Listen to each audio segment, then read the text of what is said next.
इसकी जो gamma range given है, उसकी जो रेंज है वो कहाँ से कहाँ तक है गामा की, वो यहाँ तक है। दिख रहा है ऑलमोस्ट 10 टू पावर फ्रीक्वेंसी में जो सबसे ज़्यादा फ्रीक्वेंसी है वो ऑर्डर दिख रही है 10 टू पावर 23 से 10 टू पावर 19 के बीच में, इसके आसपास ही है, ये रेंज है। अब एक्सरेज की देख सकते हो, एक्सरेज की भी अपनी एक रेंज है, वो 10 टू पावर 20 के आसपास स्टार्ट हो रहा है और 10 टू पावर 16 तक जा रहा है, ये रेंज इसके पास गामा रेंज का। हेलो दोस्तों, welcome to aspiring SS and today I will discuss about the electromagnetic wave.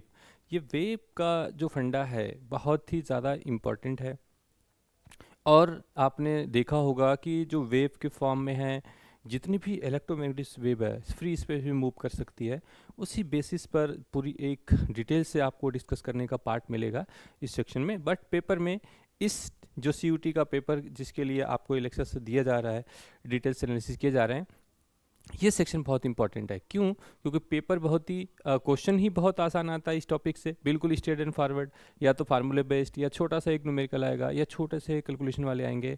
इसमें जैसे बाकी के पार्ट्स जैसे मैकेनिक्स का सेक्शन है, रे ऑप्टिक्स का सेक्शन है, वहाँ पे जैसे डिटेल से क्वेश्चंस आते हैं, बड़े डेरिवेशंस वाले आते हैं, उस तरीके का यहाँ से क्वेश्चन नहीं आता है। वेरी फ्रैंक कि बहुत ही आसान क्वेश्चन आना है, सिर्फ आपका रिवीजन अच्छा होना चाहिए इस टॉपिक से, तो आप इस पूरे क्वेश्चंस को आराम से सॉल्व कर सकते हैं अपने पेपर में। तो इस सेक्शन की थीरीज के लिए, डिटेल्स के लिए आइए देखते हैं कि हमें क्या स्टडी करना है और कितना इंपॉर्टेंट क्वेश्चन है, उसके अकॉर्डिंगली हम यहाँ पर देखते हैं। सबसे पहला पार्ट है हमारे पास यहाँ पर कि इलेक्ट्रोमैग्नेटिक वेव ये क्या होते हैं। सबसे पहले चीज़ ये जानने की कोशिश करें। EM waves are those waves in which there is a sinusoidal variation, पहला वर्ड है sinusoidal variation यहाँ पर, of electric and magnetic field, दोनों ही चीज़ें यहाँ पर आ गई E और B, और दोनों किस फॉर्म में? sinusoidal, at right angle to each other as well as the right angle to the direction of wave propagation। ठीक है, तो दो चीज़ें आपके पास आ गई, ये E है और ये V है। ये क्या है? इलेक्ट्रोमैग्नेटिक वेव का वेव क्या है? This is the nothing but एक वेव है, साइनसोइडल वेव वेरिएशंस के साथ है, जिसमें इलेक्ट्रिक एंड मैग्नेटिक फील्ड दोनों की ही प्रोपोगेशन हो रहे हैं। अब इस डायरेक्शंस की अगर हम बात करते हैं कि किस तरीके से ये परपेंडिकुलर है, इसका मतलब ये है, जैसे आप एज्यूम कर लीजिए कि ये आपके पास एक एक्सिस है, ये वाली, ये एक एक्सिस है, इस पर आपके वेव इस तरीके से ऑसिलेट हो रहे होंगे क्योंकि ये ट्रांसवर्स नीचे रखते हैं, और वो इसी तरीके से इस तरीके से आगे बढ़ते हैं, और इस वेव के साथ आगे बढ़ते हैं। तो ये अगर ये E है आपके पास, ये E जा रही है, तो जो B जाएगी वो इस तरीके से जाएगी। ऑसिलेशन उसमें भी ट्रांसवर्स नेचर का होगा, ऑसिलेट ऐसे करेगा, पर वो जाएगा इस तरीके से, ठीक है, इस तरीके से जाएगा। दूसरी वाली वेव इस तरीके से जाएगी, और इस दोनों को रिप्रेजेंटेशन में इस तरीके के एक्सिस के साथ दिखाया जाता है कि एक का ऑसिलेशन इस तरीके से, दूसरे का ऑसिलेशन इसके तरीके से। तो इसमें ये दोनों को एक साथ रिप्रेजेंट करने में यही चीज़ शो होती है कि आपके पास जो वेव है, एक वेव तो आपके पास ये है, ठीक है, और दूसरी वेव इसी के साथ जो जॉइंटली दिखाई जा रही है वो इस तरीके से है, ठीक है। दो अलग अलग वेव को रिप्रेजेंट किया जा रहा है यहाँ पर, एक आपके इस एक्सिस के साथ, दूसरी वाली इस एक्सिस के साथ। अगर इसका ऑसिलेशन आपके पास जो दिख रहा है वो इधर की तरफ है, तो देखिए इधर है, ऊपर गया, फिर ठीक है, इधर की तरफ, फिर ऐसे जा रहा है, ये ना ऑसिलेशन हमेशा इसके मोशन के साथ परपेंडिकुलर डायरेक्शन में रिप्रेजेंट करते हैं इस तरीके से। जब नीचे आ रहे हैं तो ऐसे जा रहे हैं, ऊपर जा रहे हैं तो ऐसे जा रहे हैं,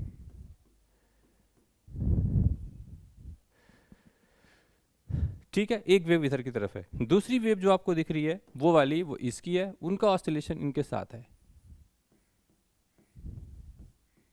ठीक है।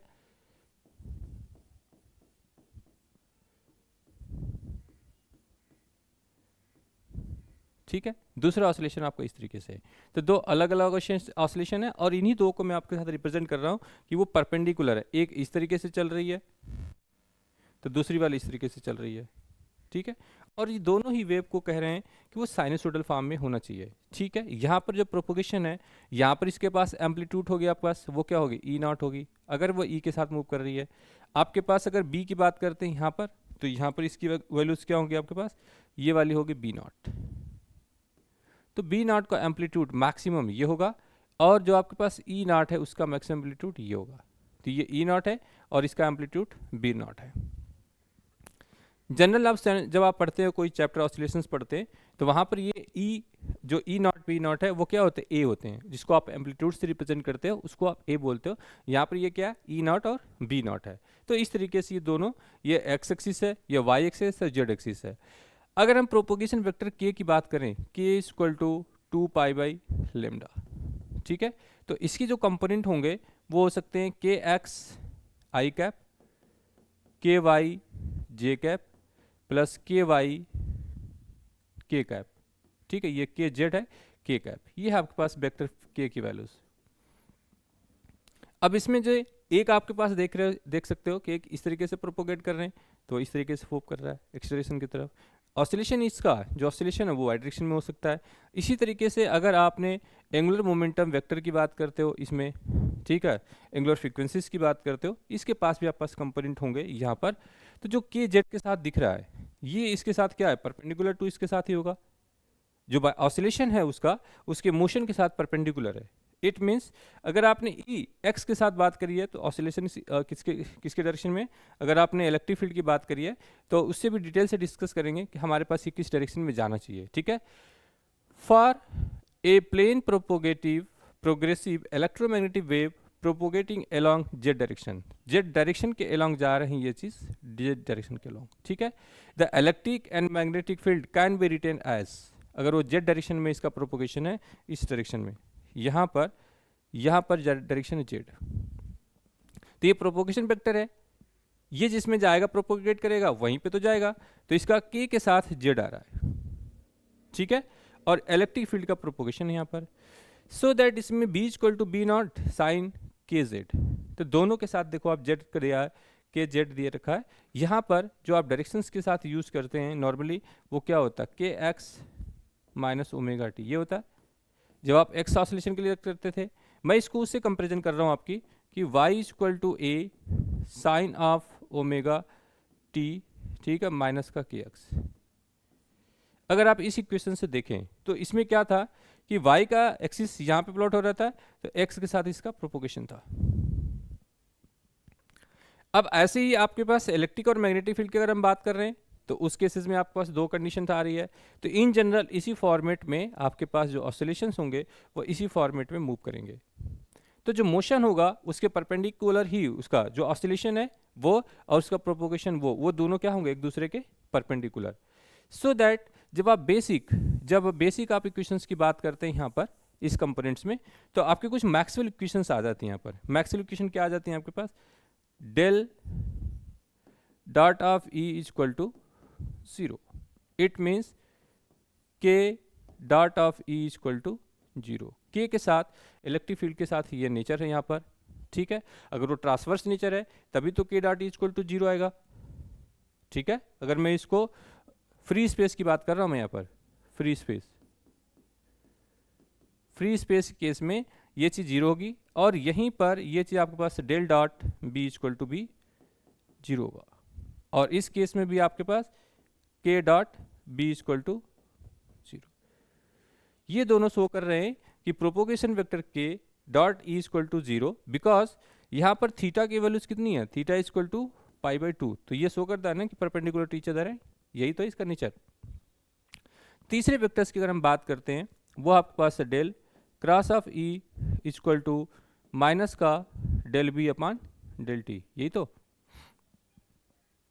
और इस केस में जब आप इसको देखते हो तो इसकी वैल्यू आएगी K cross E equal to mu omega, ठीक है। एच लिखते हैं तो एच लिख सकते हैं, इस टर्म में थोड़ा सा मॉडिफाई किया मैंने, यहाँ पर B equal to mu to H होता है, तो इस b को म्यू एच के टर्म में लिखा है ताकि फार्मूला भी आपके पास आए, तो इसको आप याद रखिए। ये जो नेगेटिव साइन है वो यहाँ पॉजिटिव हो जाती है, जब आप उसको हम डिफरेंशिएट करते हैं विद रिस्पेक्ट टू t के साथ, ये नेगेटिव साइन है ना, यहाँ पर ये साइन जाके उसको पॉजिटिव कर देती है। दूसरा इक्वेशन आपके पास है del cross of b equal to, ठीक है, म्यू नॉट इंटू जे, ठीक है, plus mu naught epsilon naught होगा अगर फ्री स्पेस की बात कर रहे हैं यहाँ पर। तो उस केसेस में इसकी जो वैल्यूज आपके पास रहती है डे के cross B equal to minus का म्यू ओमेगा इंटू ई, ठीक है, और ये ई कहाँ पर है, plus mu naught epsilon naught del E upon del T, time के साथ आ रहा है। तो इस वाले कंडीशन में ये जो प्रोपोगेशन वेक्टर k है गिवन आपके पास, ये इसके परपेंडिकुलर और ये इस दोनों के परपेंडिकुलर होंगे। तो अगर ये x है, ये y है, तो ये क्या है, z है। अगर आपने इस तरीके से करा है i cross j equal to k, तो यहाँ पर जो प्रोपोगेशन डायरेक्शन आपको दिख रही है, इसका मतलब यही होगा कि k आपके पास x डायरेक्शन में है, cross of e y direction में है, एंड तभी आपके पास जो म्यू ओमेगा h है ये z डायरेक्शन में है। ठीक है, तो ये तीनों क्या है, एक दूसरे के परपेंडिकुलर है, और ये के ई के परपेंडिकुलर, के बी के परपेंडिकुलर, और K E and B these are the perpendicular to each other. यही चीज रिप्रेजेंट करते हैं, that is K E and B are perpendicular to each other. ये बात आपको याद रखनी पड़ेगी। ठीक है, ये फ्री स्पेस की लिखा, अगर फ्री स्पेस नहीं होता तो यहाँ की वैल्यू क्या होती, रो अपॉन एप्सिलॉन नॉट। यहाँ पर ये वैल्यूज क्या होती, del dot E equal to rho by epsilon naught. तो फ्री स्पेस में ये जीरो होता है, इसीलिए ये इक्वेशन लिखी गई यहाँ पर। ठीक है, तो ऐसे केसेस में जब आपके रो जीरो है तो J equal to sigma into E zero, तो इस केसेस में ये टर्म भी आपका जीरो हो जाता है, और जब ये टर्म जीरो हो गया तो ये वैल्यूज की सिर्फ यहाँ पर रिजल्ट आएगा विथ नेगेटिव साइन के साथ। ठीक है, तो यहाँ पर जे भी जीरो है, ये भी जीरो है, तो उस कंडीशन में ये जीरो और ये दोनों इसके साथ आ जाएंगे। तो आपको प्रोपेगेशन वेक्टर के टर्म में ई बी को भी आप इस तरीके से कोरिलेट कर सकते हैं, और इसके अकॉर्डिंगली आप इसको सॉल्व कर सकते हैं। ठीक है, इस तरीके से। और आपको ये इक्वेशन भी याद रखना है फ्री स्पेस का, ये प्रोपोगेशन वेक्टर के रखना है, ये दोनों परपेंडिकुलर तो ये याद रखना है, और ये तीनों एक दूसरे के परपेंडिकुलर है, ये याद रखना है। ये सब इसी रेडिएशन का पार्ट है, क्योंकि यहाँ पर इन्होंने इलेक्ट्रिक एंड मैग्नेटिक फील्ड दोनों को ही कोरिलेट करते हैं इस फॉर्म में, इलेक्ट्रोमैग्नेटिक वेव के फॉर्म में रेडिएशन की यूज़ करते हैं, इसलिए मैं दोनों के साथ रिलेशन आपको यहाँ पर दे दिया हूँ, सो दैट आपके पास ये इक्वेशन बहुत इंपॉर्टेंट है। In electromagnetic wave the electric and magnetic field vary with space in time, ये दोनों ही फंक्शन है। It means E is the function of X into T and B is the function of position and time, ये दोनों ही इसके साथ very करते हैं।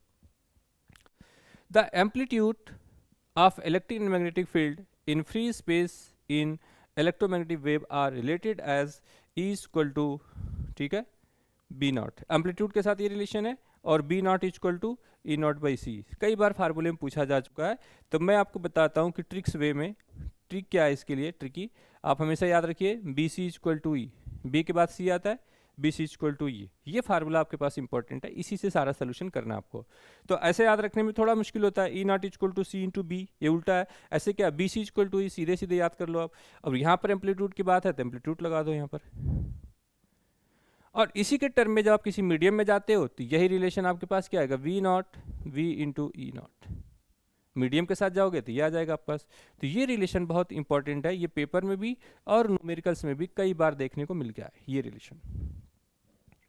तो इसके एक एक पार्ट्स को, एक एक चीज को आपको बहुत ठीक से समझ के चलना है। सबसे आसान क्वेश्चन इसी टॉपिक से आते हैं, सबसे इजी क्वेश्चन, ठीक है ना, यही चीज आपको देखते हुए चलना है। अब आपके पास ई और बी दो वैल्यूज मिल गई। अब ये कह रहे हैं the speed of electromagnetic wave in free space. Free space की कंडीशन, डिफिनीशन आपको याद होना चाहिए कि यहाँ पर रो जीरो है, सिग्मा जीरो है, जे जीरो है, ठीक है, ये सब चीज। एंड म्यू इक्वल टू क्या आ जाएगा, म्यू नॉट, और एप्सिलॉन इक्वल टू क्या आएगा, एप्सिलॉन नॉट। ये चीज़ आपको यहाँ पर याद होना चाहिए। और रिलेशन क्या होते हैं इसके साथ ही, mu equal to mu R into mu not, and epsilon equal to epsilon R into epsilon not, ये दो रिलेशन होंगे, ठीक है। इस कंपोनेंट को भी यूज करना आपको। साथ में दो रिलेशन आपको और मिल सकते हैं यहाँ पर, D equal to epsilon into E and B equal to mu into H. इन फार्मूलों की जरूरत पड़ सकती है किसी मीडियम के साथ, तो आप इसको यूज कर सकते हैं। अब फ्री स्पेस में जो म्यू आर की वैल्यू है वो कितनी होगी है, 1 फॉर फ्री स्पेस। जहां पे सब वैक्यूम है वहां पे इसकी जरूरत है ही नहीं, तो म्यू आर की वैल्यू क्या आएगी, 1 आ जाएगी। ऐसे ही आपके पास एप्सिलॉन आर की वैल्यूज भी क्या आ जाएगी, 1, और इस दोनों केसेस में एप्सिलॉन नॉट हो जाएगा और म्यू नॉट हो जाएगा। यहाँ पर ये रिलेशन आपको मिल जाएगा, ठीक है। तो इसके बेसिस पर आप फ्री स्पेस को डिफाइन कर सकते हो। और कोई भी मैक्सवेल इक्वेशन इसके बेसिस पर आप लिख सकते हैं। अब ये कह रहे हैं कि यहाँ पर सी की जो वैल्यू आएगी वो ई नॉट अब बी नॉट इक्वल टू 1/रूट में म्यू नॉट एप्सिलॉन नॉट होगा 3 × 10⁸। तो ये वैल्यूज यहाँ पे पुट करनी पड़ती है। म्यू की वैल्यू 4 × 10⁻⁷, इसकी एप्सिलॉन नॉट की वैल्यू जो 8.87 10⁻12, ये दोनों पुट करनी है और सॉल्व करने के बाद ये वैल्यूज यहाँ पर आ जाती है। कई बार वो इस तरीके से पूछ सकते हैं क्वेश्चन आपके पास कि what is the dimension of 1/रूट में mu not into epsilon not. ठीक है, ऑप्शन आपके पास होगा यहाँ पर लेंथ का, बी ऑप्शन होगा पास टाइम का, सी ऑप्शन होगा आपके पास इंडक्शन का, डी ऑप्शन होगा आपके पास वेलोसिटी का। ऐसे भी हो सकता है, ज़्यादा अप्रोप्रिएट ऑप्शंस बनाते हैं जो उसके आसपास होगा। सबसे पहले होगा टाइम, बी ऑप्शन होगा यहाँ पर डिस्टेंस, सी ऑप्शन होगा आपके पास वेलोसिटी एंड डी ऑप्शन होगा आपके पास एक्सेलरेशन। किसका डायमेंशन होगा? ठीक है, तो यहाँ पर आपको पता चल गया कि 1/म्यू not epsilon not equal to C है and C equal to 3 × 10⁸ metre पर सेकेंड है। तो कौन सा ऑप्शन होगा आप बताइए प्लीज, कौन सा ऑप्शन होगा?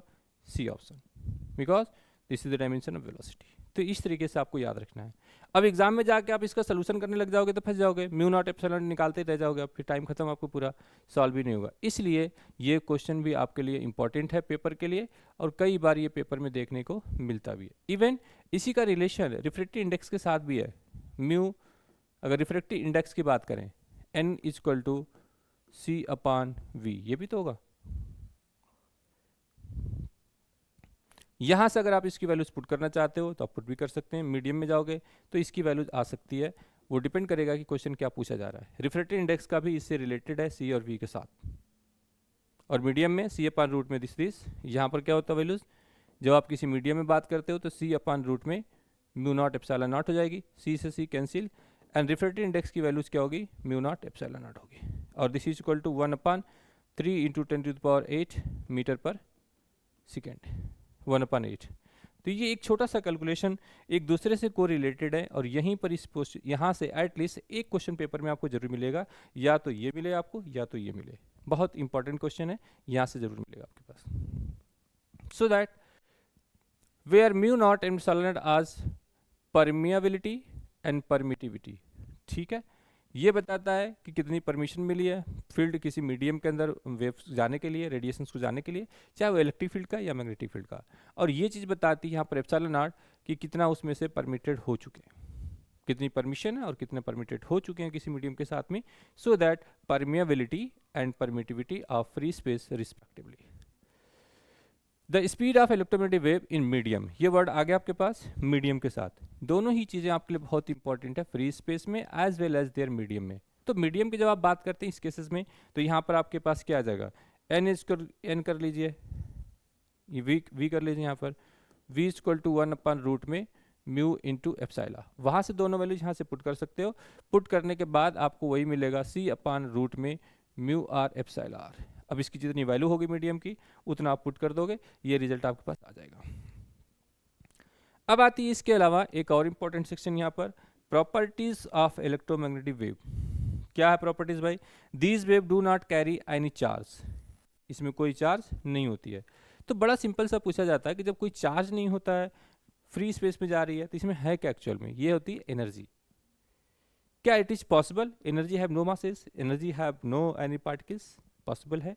थिंक अबाउट दैट, आप इसके बारे में सोचिए कि मीडियम के बिना भी कोई इलेक्ट्रोमैग्नेटिक वेव चल रही है और सिर्फ एनर्जी है, तो क्या एनर्जी मासलेस हो सकती है या नहीं? ये क्वेश्चन भी पेपर में पूछा जा सकता है आपसे कि फोटोन का रेस्ट मास कितना है और मूविंग मास कितना है। ठीक है, so that these waves are not deflected any electric and magnetic field. ठीक है, ये वेव डिफ्लेक्ट नहीं होती है।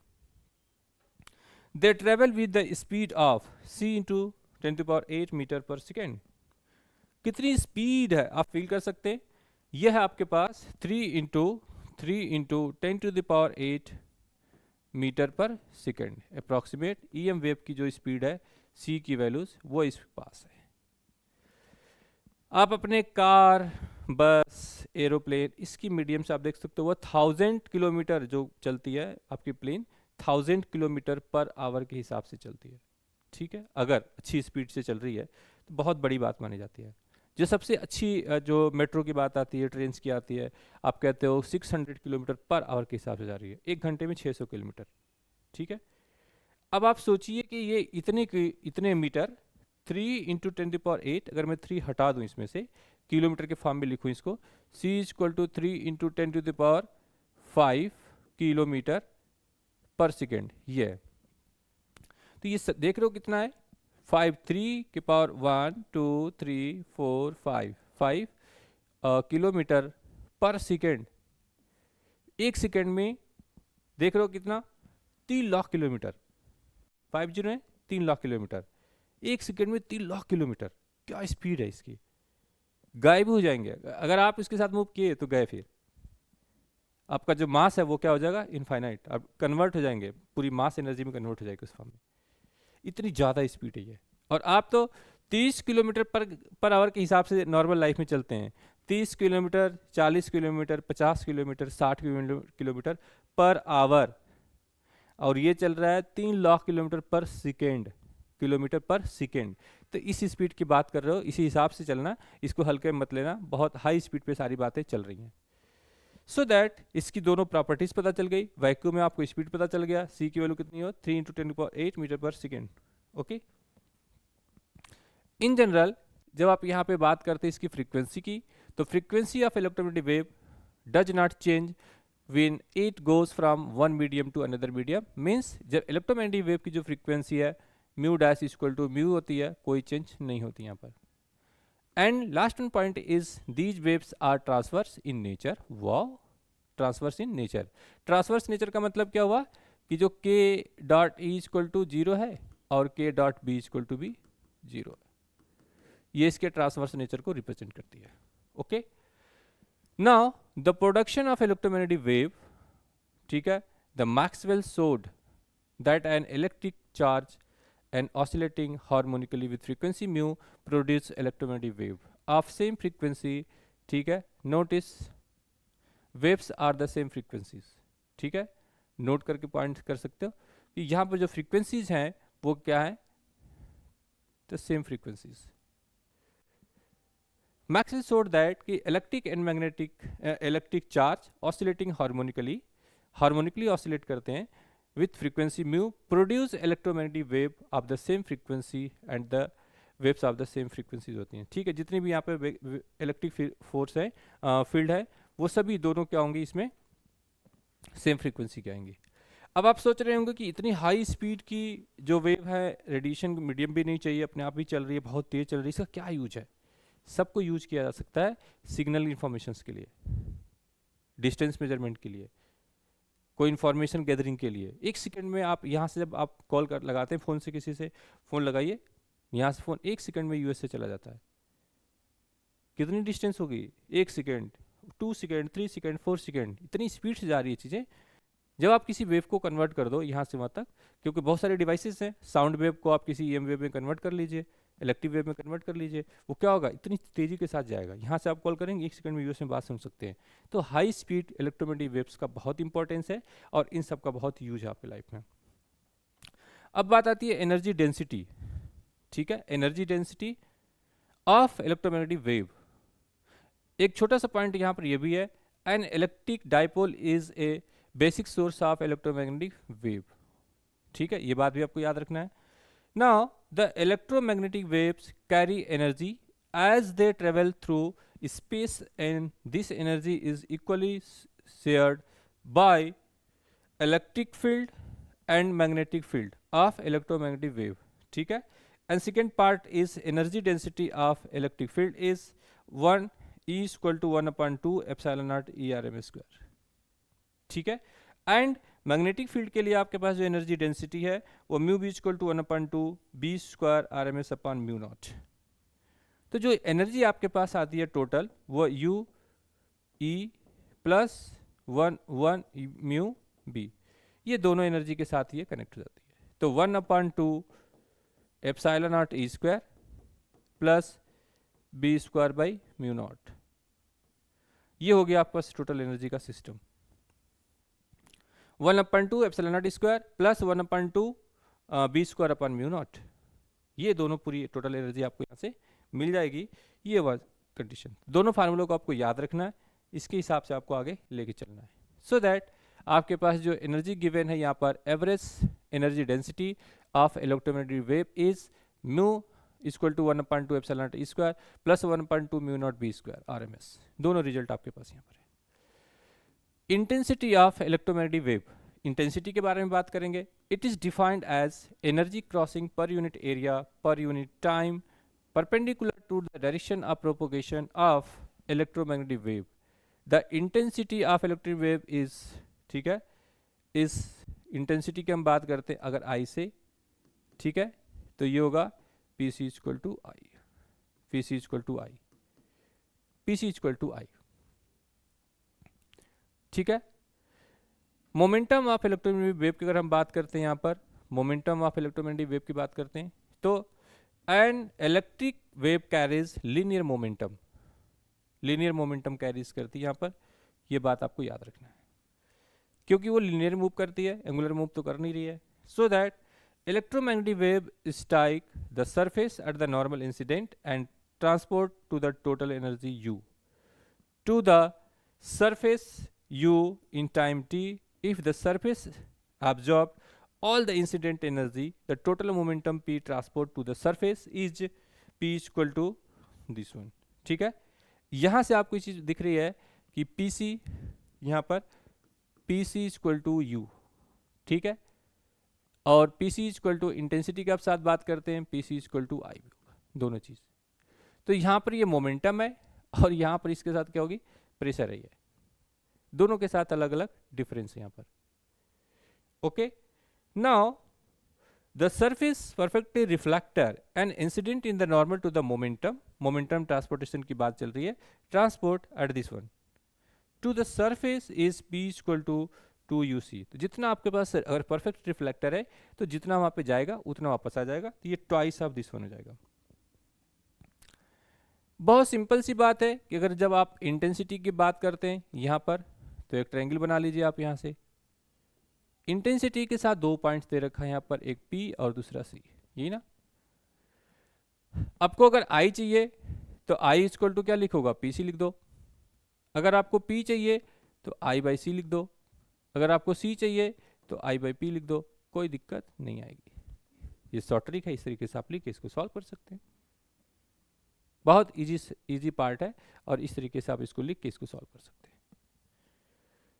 अब इस सेक्शन में आपके पास छोटा सा पार्ट यहाँ पे और भी रह गया है, रेडिएशन प्रेशर की बात करते हैं, ठीक है। Radiation pressure, it is defined as the pressure exerted by the electromagnetic wave on a surface if I is the intensity of incident electromagnetic radiation, then the radiation pressure for normal incident is P radiation is equal to I by C and perfectly absorbed surface, okay, and P radiation is equal to 2I by C। अगर वो perfectly reflecting surface है तो जितना जाएगा उसका just double radiate कर देगा,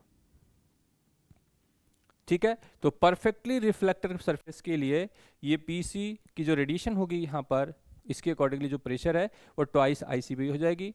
अगर परफेक्टली एब्जॉर्बर है, एब्जॉर्बिंग सरफेस है, तो PC इक्वल टू I हो जाएगा, ठीक है। तो यहाँ पर आपका इक्वेशन मिला PC इक्वल टू I, ठीक, एंड यहाँ पर आपके पास मिल जाएगा 2, ठीक है, यहाँ पे PC इक्वल टू 2I, ये दोनों याद रखना।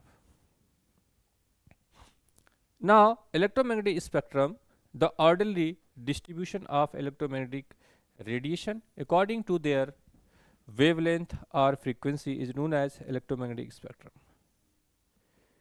known as electromagnetic radiation। तो रेडिएशन का ये पार्ट भी बहुत ज़्यादा इंपॉर्टेंट है आपके लिए, उसी के हिसाब से आप इस चीज़ को देख सकते हैं। ये पार्ट आपके पास यहाँ पर गिवन है। टाइप क्या है यहाँ पर, रेडियो वेव, वेवलेंथ कितना है 0.1 m से ज़्यादा, फ्रीक्वेंसी कितनी है 3 इंटू 10⁻9, ओके। फ्रीक्वेंसी इस ऑर्डर में, less than this one. Production क्या है, rapid acceleration and declaration of electrons in a aerials, ठीक है। तो इस केसेस में डिडक्शन कैसे करते हो आप, ये आपका डिडक्शन है बाय रिसीवर एरियल्स, ठीक है, डिडक्शन बाय रेडिएशन। माइक्रोवेव की बात करते हो आप 0.121 एंड 3 इंटू 10⁸ इंटू 10⁻11, ये रेंज है इसका। प्रोडक्शन कैसे बनाते हो आप इसको, कोलेस्ट्रॉल वैल्यू और मैग्नेट्रॉन वॉल्व, ये दो वॉल्व है, एक है कोलेस्ट्रॉल एंड मैग्नेट्रॉन वॉल्व, इन दोनों से ही इसको प्रोड्यूस की जाती हैं। वॉल्व ये एक एक्सपेरिमेंटल सेटअप है, उस सेटअप के अकॉर्डिंगली ही आपके पास वहाँ से वो चीज़ निकल के आ जाती है बाहर, ठीक है। So that the point contact diode, इसको कैसे आप डिटेक्ट करते हो, पॉइंट कॉन्टैक्ट डायोड से। आपके पास आया इंफ्रारेड, इंफ्रारेड का रेंज कितना है 1 mm to 700 nanometre, okay. And 3 into 10⁻11 से टू 10⁻14, ठीक है, 8 से लेके 11 और 11 से लेके 14 तक। Vibration of atoms and molecules, ये कहाँ मिलते हैं आपको, vibration in of atoms and molecule, यहाँ से प्रोड्यूस होती है चीज़। डिटेक्शन कैसे करते हो आप, thermopiles, bolometer, infrared photographic film. एक ने एक ऑब्जेक्टिव क्वेश्चन आपको एमसीक्यूज के यहाँ से जरूर मिलेंगे।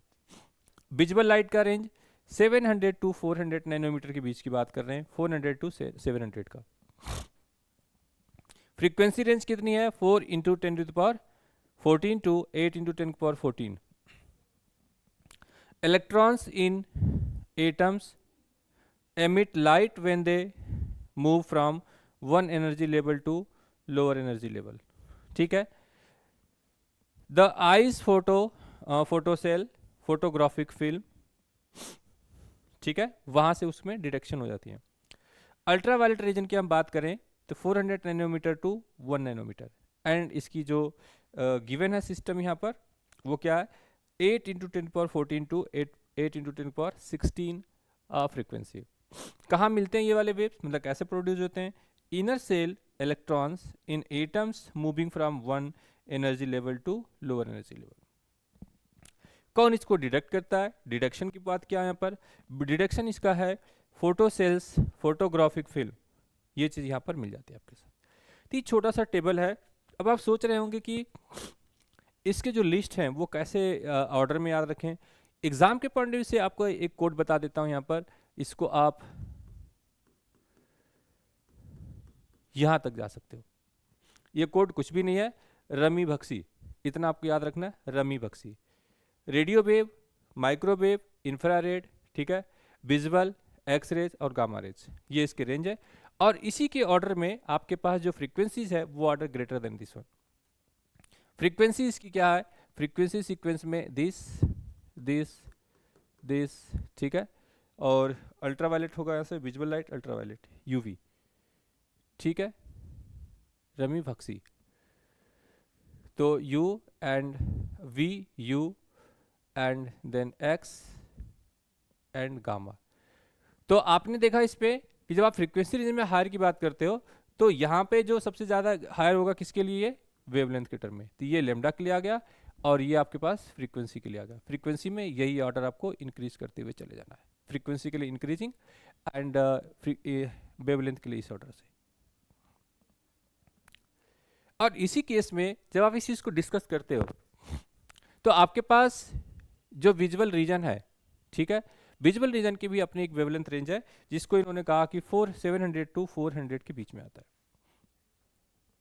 और वो कलर्स कौन कौन से होते हैं, विबग्योर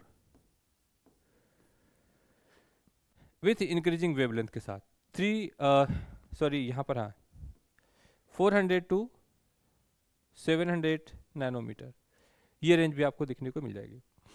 तो नॉर्मली पेपर में या तो इंक्रीजिंग ऑर्डर में फ्रीक्वेंसी और इंक्रीजिंग ऑर्डर में वेवलेंथ का ये सीक्वेंस आपसे पूछा जाता है। तो आप बेसिकली इस टॉपिक का एक्चुअल नंबर दिया हो तो ठीक है, नंबर नहीं है तो इंक्रीजिंग और डिक्रीजिंग का आप ध्यान रखना। एक ही कोड है, याद रखना, रमी भक्सी, और इसी से आप उस पूरे को सॉल्व कर देना। ठीक है, ओके। और आपके पास ये आ गया एक्सरेज का पार्ट, और एक्सरेज के लिए क्या 1 nanometre to 10⁻³ nanometre.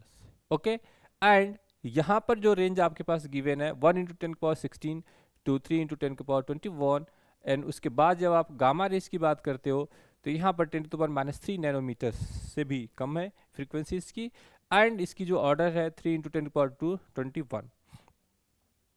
Radio active DK of the nucleus, nucleus में जो रेडियो एक्टिव डीके है वहाँ पर गामा रेज मिलते हैं आपको। और यहाँ पर एक्सरेज ट्यूब और इनर सेल ऑफ इलेक्ट्रॉन की जब बात करते हो तो यहाँ मिलता है, और ये दोनों को डिटेक्ट कौन करता है, इसको photographic film and Geiger tube. यहाँ पर फोटोग्राफिक फिल्म और आयनिक, ठीक है, आयनिक एटाइन या कैटाइन चेम्बर्स, जो चेम्बर है वहाँ पर आयनिक आयनाइजेशन चेम्बर में यहाँ पर इसको, ये आपके पास आयोनाइजेशन चेम्बर। तो ये दो चीजें आपको बिल्कुल याद रखना है ठीक से, और इसी दोनों की हेल्प से ही आप इसको कर सकते हैं। तो दो चीजें आपको सीखने को मिल गई यहाँ पर, एक आपके पास ये मिला कि रमी भक्सी यही है, और दूसरी चीज आपको मिल गया VIBGYOR, increasing order of wavelength 4000 to 8000 angstrom range दे देता हूं, ऑलमोस्ट इसके पास होती है इसमें। तो ये सभी कलर है आपके पास, इस कलर में से कोई वैल्यू जा सकती है, यहाँ से आप निकाल सकते हो। और ये रेंज है जिसमें से जिसकी लाइट आपको दिखती है, ये विजुअल रेंज का मतलब क्या हुआ, ये जो कलर है यही दिखेंगे आपके पास, जितने भी डिफरेंट कलर्स आपको दिखते हैं 7 कलर्स वो सब है, दिखते तो 6 ही हैं, एक इंडिगो इसमें दिखता नहीं है, दिखते 6 हैं, पर 6 वाले बिल्कुल पास होता है उसको। तो इस रेंज में 4000 से 8000 एंगस्ट्रॉम के बीच में ये लाई करती है, ठीक है। और बात आती है रमी भक्सी की, तो ये रमी भक्सी में क्या इंक्रीजिंग फ्रीक्वेंसी के ऑर्डर में, और डिक्रीजिंग इस साइड की तरफ है वेवलेंथ, ये है इंक्रीजिंग, और ये है आपके पास इंक्रीजिंग इधर की तरफ है, तो ये इंक्रीजिंग हो जाएगा। इसे आप कंफ्यूज मत होना, इंक्रीजिंग मतलब इधर की तरफ जाएगा, इधर का इंक्रीजिंग इधर की तरफ जाएगा, ठीक है। ये ऑर्डर ऑफ फ्रीक्वेंसी है, इधर ऑर्डर ऑफ वेवलेंथ है, ये याद रखना है। अब इन सब में से कुछ न कुछ आपको पेपर में देखने को मिल सकता है, बहुत इंपॉर्टेंट सेक्शन है और बहुत अच्छा क्वेश्चन है। अब आती है बात, एक टेबल है, हाँ ये टेबल भी आप देख सकते हो, टेबल में वही सारी वैल्यूज है, और कुछ दोबारा दूसरे तरीके से दिखाया गया कि इसकी जो गामा रेंज गिवन है, उसकी जो रेंज है वो कहाँ से कहाँ तक है गामा की, वो यहाँ तक है, दिख रहा है ऑलमोस्ट 10⁻³ फ्रीक्वेंसी में जो सबसे ज़्यादा फ्रीक्वेंसी है वो ऑर्डर दिख रही है 10⁻23 से 10⁻19 के बीच में, इसके आसपास ही है, ये रेंज है। अब एक्सरेज की देख सकते हो, एक्सरेज की भी अपनी एक रेंज है, वो 10⁻20 के आसपास स्टार्ट हो रहा है और 10⁻16 तक जा रहा है, ये रेंज इसके पास गामा रेंज का। ऐसे आप अल्ट्रावायलेट रेंज का देख सकते हो, यूवी का, इसका 10⁻17 से स्टार्ट हो रहा है और 10⁻15 तक जा रहा है, ठीक है। वैसे यहाँ पर देखिएगा तो सबसे ज़्यादा ये लॉन्ग वेव है रेडियो वेव, और जो विजुअल रीजन है, यही विजुअल रीजन आपको एक्सप्लेन करके दे रहा है ये पार्ट्स, जिसमें ये किसकी रेंज है आपके पास, वायलेट कलर है यहाँ पर, ब्लू कलर है, ग्रीन कलर है, येलो कलर है, ऑरेंज कलर है और रेड कलर, ये सारे कलर्स यहाँ पर दिए हुए हैं, ठीक है। और 10⁻⁻⁹ और यहाँ पर क्या 1 नैनोमीटर से, ठीक है, 1 माइक्रोमीटर से, तो 1 centimetre approximate 1 metre and 1 kilometre, ठीक है। तो इस सिचुएशन में यहाँ पे जो कंडीशंस गिवन है इसके अकॉर्डिंगली ही आपको चलना है और इसके हिसाब से ही सब कुछ करना है।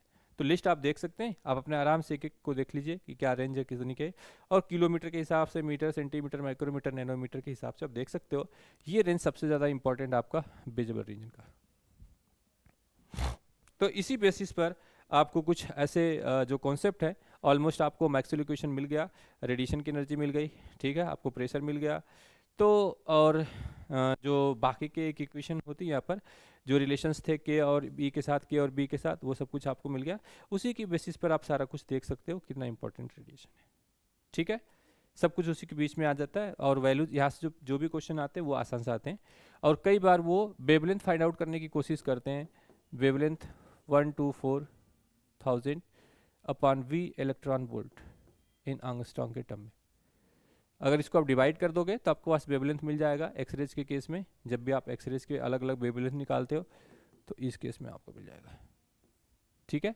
और नॉर्मल पार्टिकल की जो वेवलेंथ आप निकालते हो वही एच अपन रूट में 2m/eV, ठीक है, इस तरीके से निकाल सकते हैं। तो बेसिक चीज़ें वो आपको एटम से रेडिएशन के पार्ट में सारे फार्मूले वापस मिलेंगे, पर यहाँ पर आपको दो इंपॉर्टेंट चीज़ मिल गई कि एक आपको मिला है E इक्वल टू, ठीक है, E नॉट साइन ऑफ, ठीक है, ओमेगा टी माइनस का kx, ये है। और सॉरी, तो इस केस में यहाँ पर E इक्वल टू,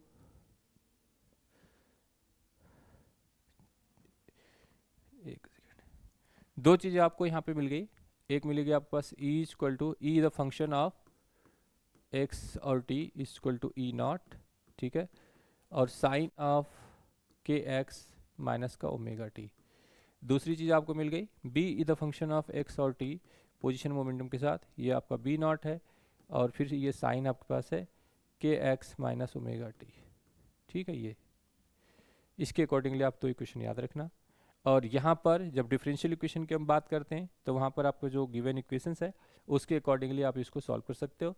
और जनरल इक्वेशन की हम बात कर सकते हैं यहाँ पर कि फाई फंक्शन ऑफ r और t इक्वल टू, ठीक है, साई नॉट जो भी होगा यहाँ पर e के पावर माइनस का i, ठीक है, k डॉट r माइनस का ओमेगा टी, यही ना। इस फॉर्म में भी आप इसको लिख सकते हो, ठीक है।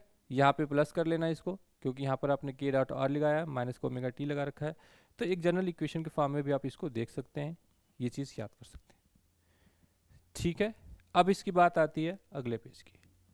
कुछ बेसिक फार्मूले क्वेश्चंस जो आपको गिवन है, आपको ही सॉल्व करना है, आपको ही ट्राई करना है, ठीक है। आपको कोशिश करना, जो दिया गया कॉन्सेप्ट है उसी बेस पे कुछ छोटे छोटे न्यूमेरिकल हैं, और क्वेश्चन पेपर में हमेशा आसान आएगा सीयूटी के। और जो यहाँ पे कराए जा रहे हैं हो सकता है कि क्वेश्चन सभी ऑलमोस्ट इसी में से मिल जाए आपको, इसलिए सारे क्वेश्चन आप यहाँ से कर लेना। If mu not be the permeability and K not be the dielectric constant, ठीक है, of a medium, then its refractive index is given by, सबसे पहली बात पूछी गई refractive index n equal to C upon V, ठीक है। और यहाँ पर इन्होंने इसको डायलेक्ट्रिक कांस्टेंट दे रखा है। डायलेक्ट्रिक कांस्टेंट का मतलब क्या हुआ, जो k नॉट है वही क्या, एप्सिलॉन नॉट के साथ है। और ये मीडियम में गया हुआ है, मीडियम में, तो मीडियम के लिए आपके पास इक्वेशन क्या है, velocity v equal to C upon root में म्यू आर एप्सिलॉन आर, ये तो है, ठीक है, ये mu naught epsilon naught this one. अब इस केस में यहाँ पर आप देख सकते हो ये जो वैल्यूज है इन्होंने यहाँ पे जो माना हुआ है, mu not be the permeability and K not constant of a medium का पूछा हुआ। इसका मतलब कि इन्होंने कहा है कि जो म्यू आर की वैल्यू है वो म्यू नॉट है, और जो एप्सिलॉन आर की वैल्यू है वो के नॉट है, ये माना हुआ है। तो इसके हिसाब से अगर आप देखें तो यहाँ पर आपको क्या मिल जाएगा, सी अपॉन रूट में म्यू नॉट और इंटू के नॉट, यही ना, ये इसे कैंसिल आउट हो जाएगा और ये चला जाएगा mu naught into K not. जैसे पूछना वैसे पूछो, कोई दिक्कत नहीं है, सिंबल के हिसाब से चलना है। तो आंसर कौन सा आएगा आपके पास, दिस वन, सी ऑप्शन आपका करेक्ट हो जाएगा, है ना आसान। और यही अगर आपका फ्री स्पेस में स्पीड पूछी जाती तो सी की वैल्यू क्या आती, 1 अपन रूट में म्यू नॉट एप्सिलॉन नॉट, ये। तो आपका सी फार्मूला है रिफ्रैक्टिव इंडेक्स के साथ,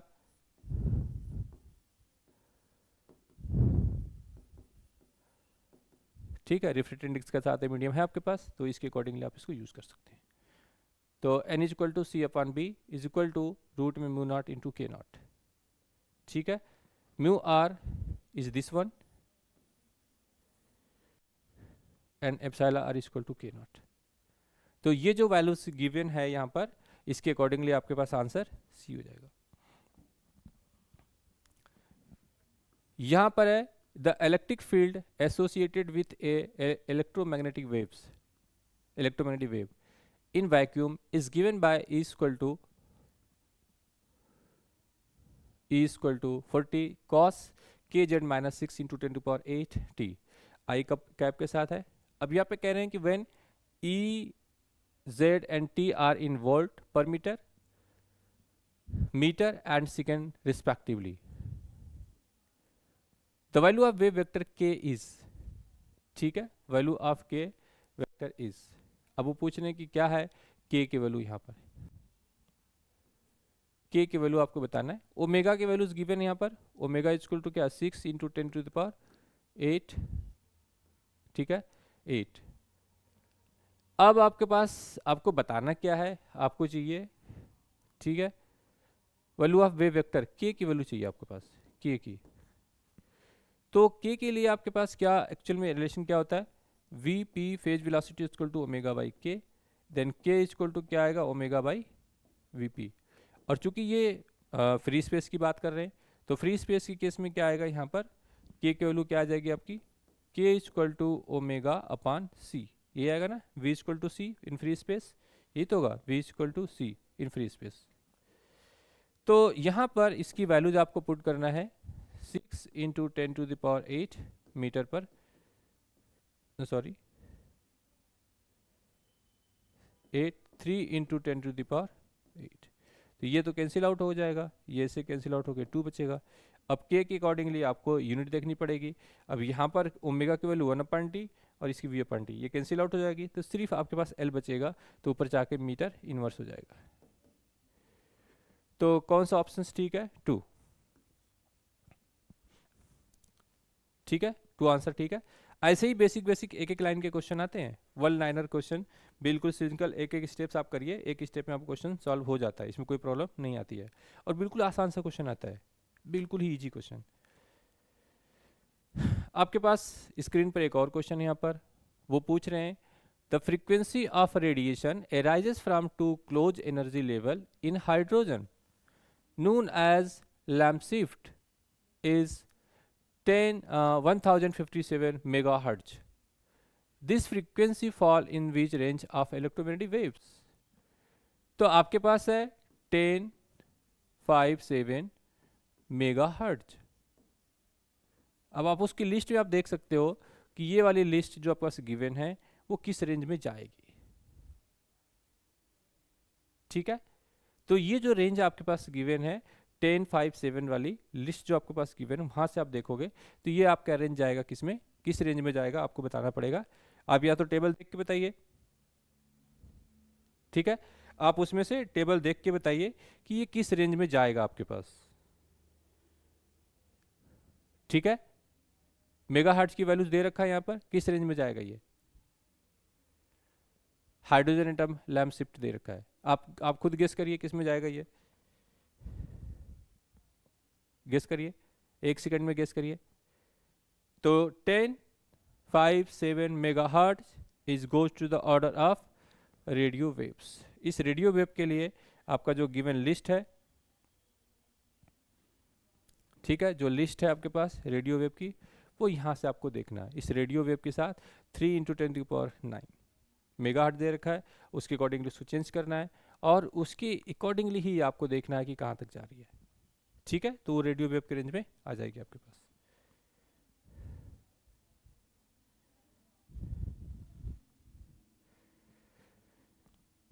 अब आपकी स्क्रीन पर है एक और क्वेश्चन, बहुत इंटरेस्टिंग क्वेश्चन है, बढ़िया। अब वो पूछ रहे हैं X rays, gamma rays and microwave travelling in a vacuum have same wavelength but different frequencies, different velocities, same frequency but different velocities, ठीक है। वेवलेंथ और फ्रीक्वेंसी को चेंज किया और यहाँ पे दोनों को बोला डिफरेंट वेवलेंथ। तो यहाँ पे कह रहे हैं फ्रीक्वेंसी मतलब same frequency, μ1 equal to μ2 and velocity v1 is not equal to v2। यहाँ पे कह रहे हैं wavelength λ1 equal to λ2 and v1 is not equal to v2, ठीक है। अब दो ये बच्चे दो ऑप्शंस, इसमें कह रहे हैं same velocity means v1 equal to v2 but different wavelength and λ1 is not equal to λ2। फिर दूसरी केसेस में v2 equal to v1 and frequency μ1 is not equal to μ2। अब पूछ रहे हैं इसमें से कौन सा ठीक है, इसमें से आपको देखना है कि कौन सा ठीक है। जैसा मैंने आपको स्टेटमेंट दिया था उसके अकॉर्डिंग ही बात चलेगी इसमें कि कौन सा ठीक होगा। एक्स रेज, ठीक है, X rays, gamma rays and microwaves. ठीक से सोच के चलिए और अच्छे से देख के चलिए कि कौन सा आएगा इसमें।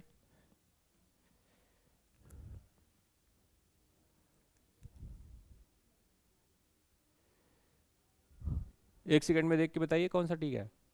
यहाँ पर एक ही ऑप्शन आपका ठीक होगा, same velocity but different wavelength. ठीक है, इस कंडीशन के अकॉर्डिंगली यही होगा, क्योंकि जैसे जैसे आप रेंज चेंज कर रहे हैं वेवलेंथ तो सबकी चेंज होती जा रही है ना। ठीक है, पर उनकी वेलोसिटी क्या होगी, वो सेम, क्योंकि स्पीड ऑफ लाइट 3 × 10⁸ वो तो कांस्टेंट है, उसी हिसाब से चलोगे।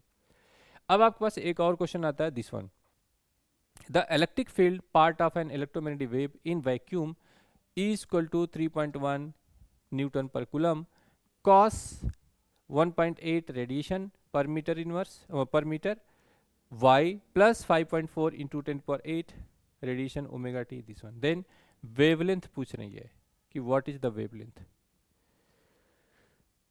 खुद से ही ट्राई करिए, इस वैल्यूज में क्या क्या दे रखा है इन्होंने। ई नॉट की वैल्यू दे रखी है इन्होंने, ई नॉट की वैल्यू 3.1, ठीक है, न्यूटन पर कूलम। अब यहाँ पर के की वैल्यू दे रखा है इन्होंने, के की वैल्यू 1.8, ठीक है, रेडियन पर मीटर। और यहाँ टी के बगल में ओमेगा होगा, तो ओमेगा के वैल्यू नहीं देगा, 5.4 इंटू 10⁸, ठीक है, रेडियन पर सेकेंड, ये आ जाएगा। अब आपको बताना है वेवलेंथ, इसकी वेवलेंथ आपको बताना है। और यहाँ पर जब के की वैल्यू दे रखी है, आपके पास के की वैल्यू दे रखा है, तो के की वैल्यू क्या होती है, के इज इक्वल टू 2π/λ, इसलिए lambda is equal to 2π/k, यही तो होगी यहाँ पर। तो यहाँ पे जो वैल्यूज आपके पास गिवन है 2 इंटू 3.14 बाय जो के की वैल्यू 1.8, तो 1.8 के साथ अगर इसको डिवाइड करते हो तो इसकी वैल्यूज कितनी आ जाएगी, 3.5 मीटर, ये ना वेवलेंथ के साथ 3.5 मीटर है, तो आंसर डी। सिंपल डिवीजन करना है इसको, या आप इसको ऐसे भी सॉल्व कर सकते हैं कि lambda is equal to 2 into 22 pi की जगह पर 7 इंटू 1.8, तभी भी आपके पास वैल्यूज वही आएगी 3.5 मीटर सभी यूनिट रखने के बाद। तो आपका आंसर कितना आएगा इसमें, डी ऑप्शन। बेसिक क्वेश्चन है, बेसिक क्वेश्चन है, इसमें कोई भी बड़ी क्वेश्चंस नहीं आ जाते। ठीक है,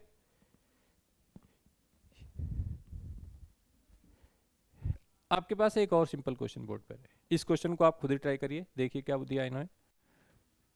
the electric field part of an electromagnetic wave in a medium is represented by Ex is equal to 0, Ey is equal to this one, ठीक है, कोई बात नहीं, Ey is equal to this one। तो यहाँ पे जो वैल्यूज गिवन है आपके पास वो है Ey is equal to 2.5 newton पर coulomb cos of 2 pi into 10⁶ radian पर metre minus pi into 10⁻⁻12 radian पर सेकेंड, ओके। और साथ में इसके पास क्या, x।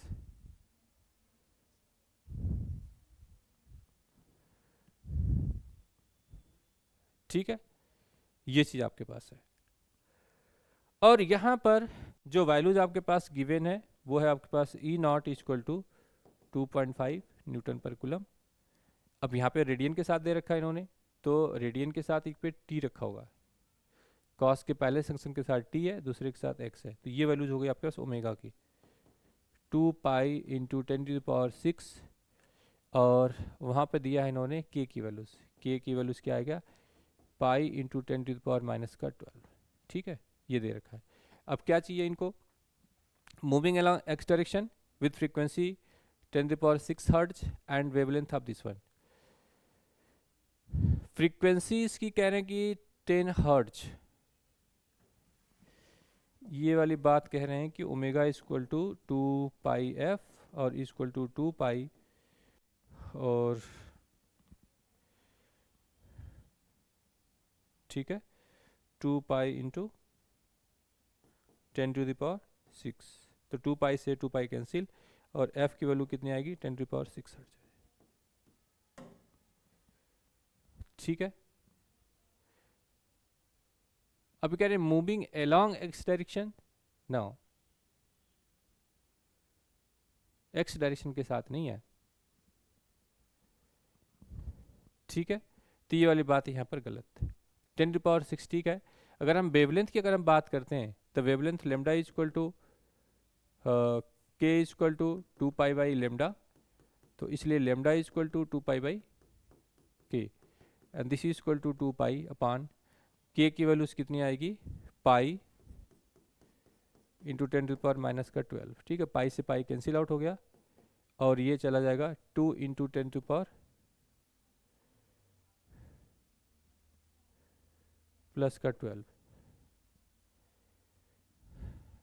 के एक्स की वैल्यूज यहाँ पर दे रखा है, यहाँ पे कुछ भी इसके हिसाब से तो नहीं मैच करेगा, ये -2 होना चाहिए, तो ये ऊपर जाके +2 हो जाएगा, तो ये आ जाएगा 200, तो 100 कैंसिल आउट, ये वाली 200 के केसेस में देखते हैं। Moving along the X direction with frequency 10⁶ hertz and wavelength of 200 metre. अब ये वाले ऑप्शन तो डी हमारे इसलिए नहीं है क्योंकि 2.2/6 फ्रीक्वेंसी का ये तो होगा नहीं। Moving along the Y direction, ये भी गलत है इसके पास। अब बचते ये दो वाले, ये ठीक है और ये भी ठीक है। अब इस केस में हमें ये देखना है कि किस डायरेक्शन में मूव करते हैं, ये अलोंग द एक्स डायरेक्शन है या मूविंग -x डायरेक्शन। अब चूंकि इक्वेशन गिवन है तो हमारे पास जो स्टैंडर्ड इक्वेशन है उसको हम देखते हैं। E is equal to E the function of X और T is equal to E not, ठीक है, और इसके साथ देते हो आप साइन ऑफ क्या बोलते हैं यहाँ पर ओमेगा टी माइनस का के एक्स।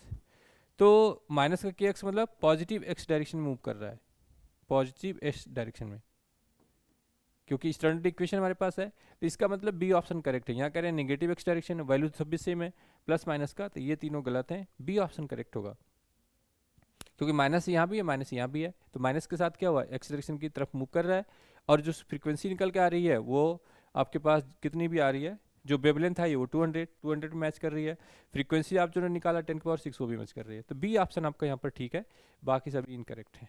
ठीक है, पहला इसलिए कनेक्ट है इनकरेक्ट है क्योंकि यहाँ जो फ्रीक्वेंसी मेजर की गई है, हाँ, जो वेवलेंथ निकाला 100 है वो 200 होना चाहिए।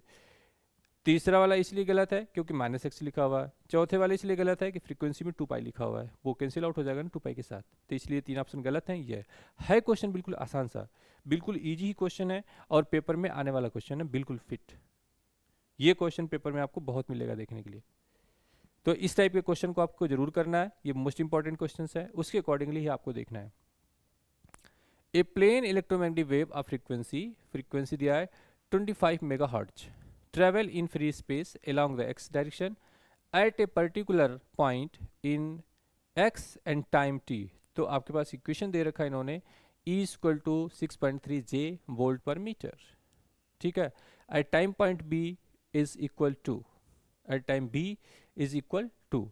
अब इस क्वेश्चन पे थोड़ा सा आपको सोचने की जरूरत है कि इस क्वेश्चन में क्या कह रहे हैं।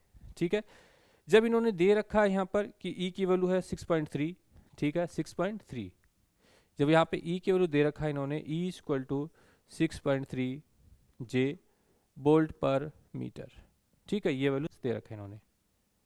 तो इस केस में जब आप इनसे B निकालोगे आप, तो B की पोजीशन क्या आएगी, BC इक्वल टू होता है तो E/C आ जाएगी, ठीक है। और इसके वैल्यूज जब आपके पास निकल के आते हैं तो B की जो वैल्यूज गिवन है, B मतलब मैग्नेटिक फील्ड पूछा जा रहा है ना, B का मतलब क्या मैग्नेटिक फील्ड के केसेस में, तो C से डिवाइड करेंगे आप इसको, C से इसको डिवाइड करने के बाद इसकी वैल्यूज कितनी आ जाएगी 2.1 इंटू 10⁸, 8 नीचे है तो माइनस चला जाएगा ना, ऊपर माइनस चला जाएगा, ठीक है। 3.2 को डिवाइड करोगे तो आप 2.1 के पास जाएगा, 10⁻⁻8, ठीक है। मैग्नेटिक फील्ड है तो आप कुछ भी इसको यूनिट कर लीजिए टेस्ला, उसके अकॉर्डिंगली जब आपको पता है कि ये डायरेक्शन J में जा रहा है तो ये इसके परपेंडिकुलर ही जाएगा ना। जब ये जा रहे हैं J में, आपको पता है K E and B are perpendicular to each other, अगर ये गया है जे में तो इसका परपेंडिकुलर किस में आएगा, के में। तो के के हिसाब से अगर देखा जाए तो बी की जो वैल्यूज गिवन है इसमें वो कितना आएगी, 2.1 इंटू 10⁻⁻8, ठीक है, के और टेस्ला, ये आना चाहिए, ये आना चाहिए ना, बी सी इक्वल टू ई से कन्वर्ट करना है और ये वैल्यूज आ जाएगी। तो इसके अकॉर्डिंगली क्या है 8.33, ये तो नहीं आएगा क्योंकि बी सी बाई ई है। 1.18 ये वैल्यूज नहीं आ रही है। 2.1 इंटू 10⁻⁸ के ये आया हुआ है, और 2.1 इंटू 10⁻⁻ का के टेस्ला, ये दोनों सेम आया हुआ है। तो दोनों ही आंसर सेम है, तो इस केस में आप कोई सा भी यूज कर सकते हो। मेरे हिसाब से इसका आंसर ये कुछ और होना चाहिए था, अगर इसको कुछ 2 कर दे तो ये आंसर ठीक आ जाएगा, 2.1 इंटू 10⁻⁸ इंटू टेस्ला, क्योंकि दोनों ही सेम ऑप्शन है तो दोनों ठीक है। इसका मतलब इसमें से आप सील लो, ये कोई ऑप्शन टाइपिंग एरर हो सकती है, कोई मिस्टेक हो सकता है, उसके अकॉर्डिंगली। ओके, नाउ ये क्वेश्चन आपके पास दिया है, question number 8, which one of the following is the property of monochromatic plane electromagnetic wave in free space. Monochromatic का मतलब सेम वेवलेंथ वाले, एक सिंगल वेवलेंथ वाले, ठीक है, मोनोक्रोमेटिक सेम है। प्लेन इलेक्ट्रोमैग्नेटिक वेव का मतलब के डॉट ई इक्वल टू 0, के डॉट बी इक्वल टू 0, ये होना चाहिए, मतलब उसके बीच की एंगल π/2, एंगल कितना होना चाहिए, π/2। तो उसके हिसाब से अगर आप इसको देखते हो तो आपका कौन सा ऑप्शन ठीक होगा, electromagnetic field have the phase difference π/2, इन्होंने क्या पूछा हुआ है, इन फ्री स्पेस की, ठीक है, free, which of the following is the given equation is so, ठीक है। फेज डिफरेंस π/2, नो, परपेंडिकुलर है तो फेज डिफरेंस π/2 नहीं है उसमें। Energy contribution of the both electromagnetic field are equal, ये बात ठीक हो सकती है। Direction of propagation in the direction of B cross C, नहीं।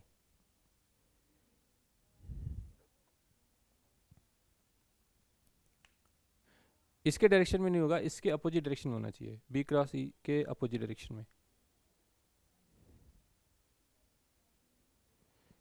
ठीक है, इसके डायरेक्शन में नहीं होगा, ई क्रॉस बी के डायरेक्शन में होगा ये। तो इसके अकॉर्डिंगली अगर हम देख रहे हैं तो इस केसेस में ये वाले पॉइंट्स आपके इनकरेक्ट हो गए। Pressure exerted by the wave is produce of the in free space energy density, no, B option correct है इसका, एक ऑप्शन यहाँ पर करेक्ट है। अब आपके पास एक और क्वेश्चन आ गया, in electromagnetic radiation has energy 13.2 kilo electron volt, then the radiation belong to the region of, इसमें से किस में रीजन बिलोंग करेगा, किलो इलेक्ट्रॉन वोल्ट का रीजन जो होगा ना यहाँ पर, ये वाली, ये इज अप्रॉक्सीमेट टू 13.2 दे रखा है, तो ये 1 के अप्रॉक्सीमेट 1 से लेके समथिंग जितना भी जा सकते हैं 100 के किलो इलेक्ट्रॉन वोल्ट, ये सब रेंज इसी में एक्स रेंज में आ जाती हैं। वैसे हाँ वेवलेंथ निकालना है तो इसे निकाल सकते हैं 12400 अपॉन, और यहाँ पर V of electron volt in angstrom, ठीक है, यहाँ से निकाल सकते हैं, बट इसकी ज़रूरत नहीं पड़ेगी आपको डायरेक्ट कैलकुलेशन की। ये रेंज ही आपके पास, ये किलो इलेक्ट्रॉन वोल्ट वाला रेंज किस में आता है, एक्सरे में आता है, एक्सरे में आप इसको यूज़ कर सकते हैं। तो ये रहा आपके पास कुछ बेसिक फंडामेंटल क्वेश्चंस, कुछ इंपॉर्टेंट क्वेश्चंस और कुछ आपके basic formula from electromagnetic waves के साथ। तो वेव के ईएम वेव के साथ जो पढ़ना आपको है वो जो आपके पास ये एग्ज़ाम है सीयूटी का, उसके लिए इतना ही पढ़ना है और इतना ही आपको रिवाइज करके चलना है। तो आज के इस लेक्चर में इतना ही। Thank you so much and all the best.